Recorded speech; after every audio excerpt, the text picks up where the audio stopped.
Fire comes for vengeance. The canyon burned. Ancient stone glowed red-hot beneath a sky split by fire and shadow, as the red dragon pack descended from the clouds like a living catastrophe. Their wings beat in perfect, terrible rhythm, each thunderous downstroke driving heat and ash into the ravine below. Scales the color of molten iron caught the light of their own flames, turning the air itself into a wavering haze. These were not lone beasts. They were a pack, old, territorial, disciplined, and utterly merciless when their laws were broken. Claws raked across cliff faces, tearing loose rivers of molten rock. Roars rolled through the canyon, layered and harmonized, carrying a single message that shook the mountains to their roots. Blood for stolen young. The pack leader, Ashkar the Cinder King, struck the ground first. His landing cracked the canyon floor, sending fractures spidering through stone as heat exploded outward in a ring. Ashkar rose to his full height, wings flaring wide enough to blot out the sky. Scars traced his scales, marks of ancient wars, old pacts broken and avenged. He inhaled deeply. The world told him its secrets. Human scent, fresh, close, and most disturbing of all. Unmasked by fear, Ashkar's molten gold eyes narrowed. "The thief hides here," he roared, his voice hammering against the canyon walls. "Burn the ground. Find our hatchlings." The order was obeyed instantly.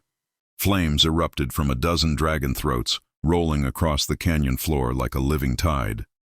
Stone softened and flowed. Sparse vegetation vanished in hissing steam. Shadows fled as fire consumed every hiding place. The pack advanced with practiced precision, wings folding as they closed the circle. No escape, no mercy. Then they saw him. A single human slumped against a warm stone outcropping at the canyon's heart.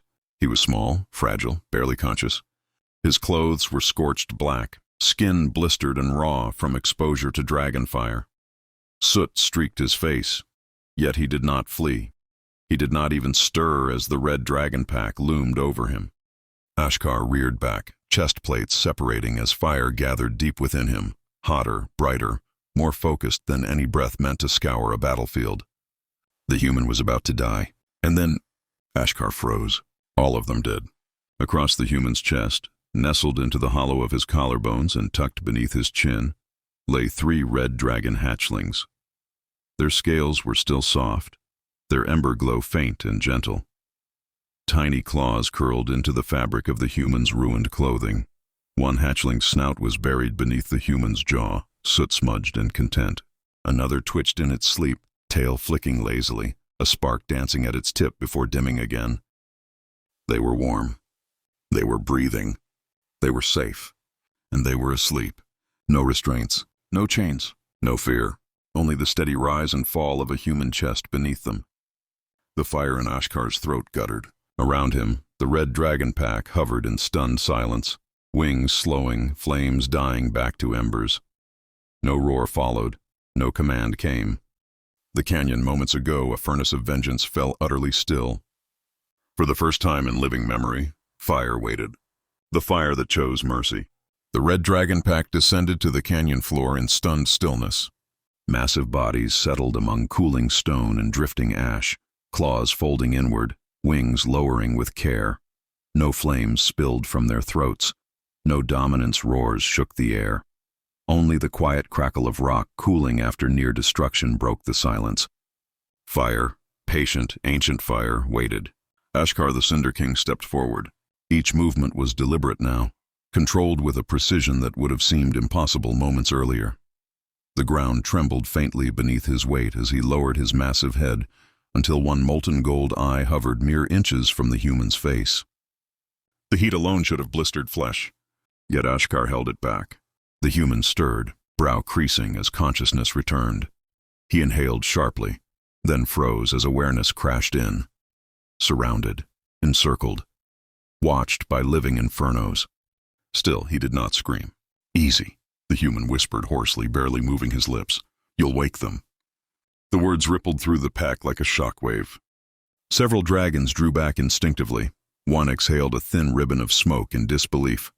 A hatchling shifted slightly, claws tightening against the human's chest, soot-stained and peaceful. Ashkar inhaled again, slow, careful. He searched for panic. For terror, for the sharp, acrid scent of prey resigned to death, there was none. Only exhaustion, pain, and something unfamiliar. Resolve. Human. Ashkar rumbled into the shared mind space, his voice heavy with restrained fire. Why do our young sleep upon you? The human swallowed, throat working. His heart hammered. Ashkar could hear it clearly now. But it was not the rhythm of fear. It was the rhythm of someone holding themselves still for the sake of another. They fell, the human said quietly. The quake opened the ledge. I heard them cry. He shifted just enough to ease pressure from a burned shoulder, careful not to disturb the small bodies warming against him. Their wings were scorched. Couldn't fly. I couldn't leave them. He hesitated. They were cold. Ashkar's pupil narrowed. Red dragon hatchlings were never cold. Fire was born with them, a living core passed down from the first flame. For their heat to fade meant only one thing. Their inner fires were weakening. Dying, the human continued, voice barely above a breath. I wrapped them up, kept them close, sang to them when they shook. His eyes flicked nervously toward Ashkar's gaze. Didn't know if you'd come back. A low sound escaped Ashkar's chest, not a roar, but something deeper. Recognition. The smallest hatchling chirred softly, stretching one tiny wing. A weak spark flickered at its tip, then it pressed closer to the human's chest, settling over the steady thump of his heart. The ember glow brightened, just a little. Ashkar lifted his head slowly. The inferno within his chest dimmed, not quenched, not surrendered, but tempered, reshaped into something steadier and older than rage. You are fragile, Ashkar said, voice resonating with ancient gravity, and foolish. The human let out a quiet, breathless laugh. Yeah, he murmured. I get that a lot. Ashkar turned. Before the gathered pack, before elders who remembered the first clutch and warriors who had burned continents, he bowed his great head. A gesture reserved for ancient packs, for honored dead, for debts that could never truly be repaid. Fire stands down, Ashkar commanded. Shock rippled through the pack. Wings rustled. Embers dimmed. No one challenged the order. Ashkar turned back to the human and lowered his head once more. Human, he said softly. You did what fire could not. You kept our young alive. The human's shoulders sagged as relief finally broke through him. His breath shuddered. Can I put them down now? Ashkar's reply was immediate. No. Carefully, reverently, the Cinder King unfurled one blazing wing and curved it over the human and the sleeping hatchlings. The heat was gentle now, perfectly measured, sealing warmth around them as night winds swept through the canyon. Sleep, Ashkar said. Tonight you are under Red Dragon protection. And from that day forward, the canyon bore a warning etched into stone and memory alike, a truth no army, empire, or conqueror dared challenge. Here lies a human who held fire to his chest, and fire chose mercy.